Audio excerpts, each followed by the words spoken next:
Welcome to This Explainer. Today we're diving into a genuinely fascinating food mystery. We're going to uncover why your absolute favorite banana candy doesn't taste, well, anything at all like the actual fruit it's named after. We're going to unpack a slice of everyday culinary history that, honestly, most of us completely overlook. We're looking at the science of flavor, the crazy vulnerabilities of global agriculture, and a phantom fruit that literally changed everything. It's a super common childhood observation, isn't it? You unwrap that bright yellow piece of candy, pop it in your mouth, and instantly you notice something's kind of off. The flavor is incredibly bold, it's insanely sweet, and yet it tastes absolutely nothing like that yellow fruit sitting in your kitchen bowl right now. For years, you might have just assumed food scientists did a really terrible job at inventing an artificial banana flavor, but the history books tell a wildly different story. It turns out the flavor isn't poorly invented or just some wild chemical imagination. Actually, it's not a fake flavor at all. When you eat that candy, you are literally tasting a ghost. Yep, you're experiencing the exact precise flavor profile of a fruit that has practically vanished from the face of the earth. What you're tasting is an echo from the past, a completely authentic replication of a living thing that the commercial market just left behind decades ago. So let's look at exactly what that ghost actually is.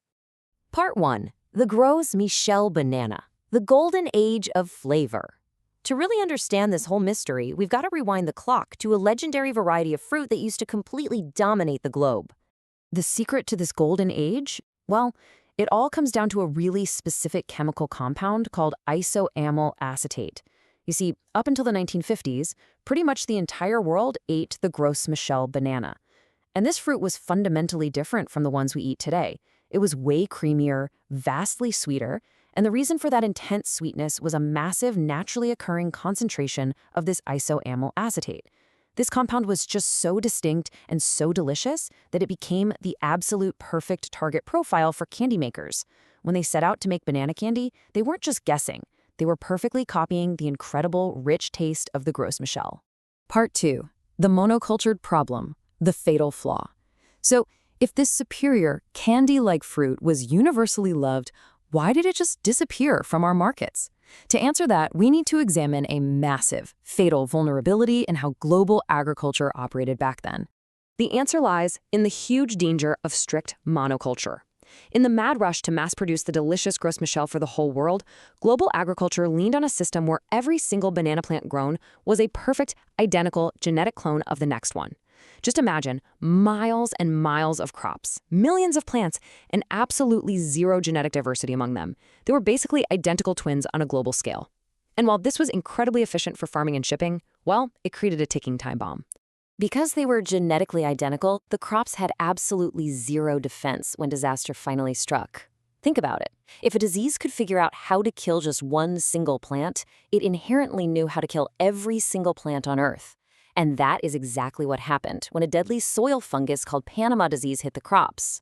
This fungus completely tore through the global supply with terrifying speed simply because there was no natural resistance. There was zero genetic variation to halt its spread. Part 3. Rise of the Cavendish, the false savior. To survive this total agricultural apocalypse, the global banana market had to act really, really fast. They had to quickly pivot and find a tough survivor to replace our fallen, highly flavorful victim.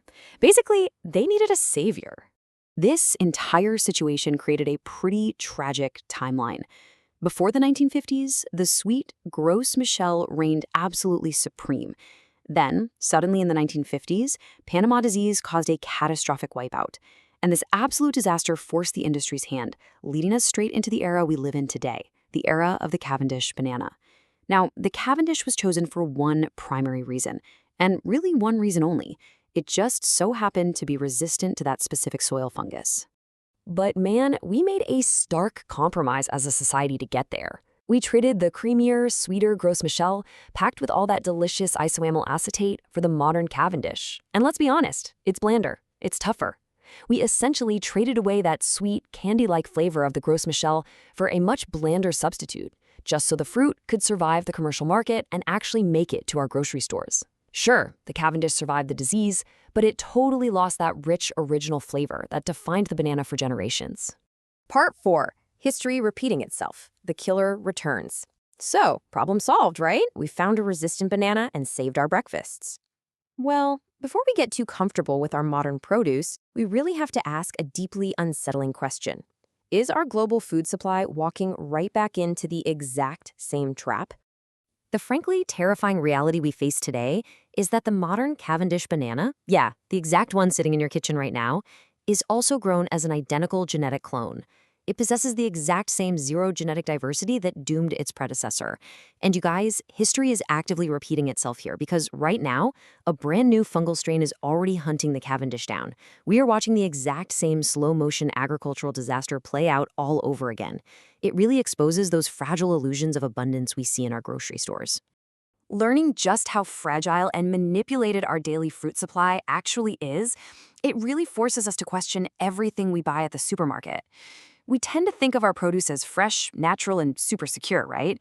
But the science and the supply chains hide incredibly fascinating secrets, which leads us to a final mind-blowing thought for our next explainer.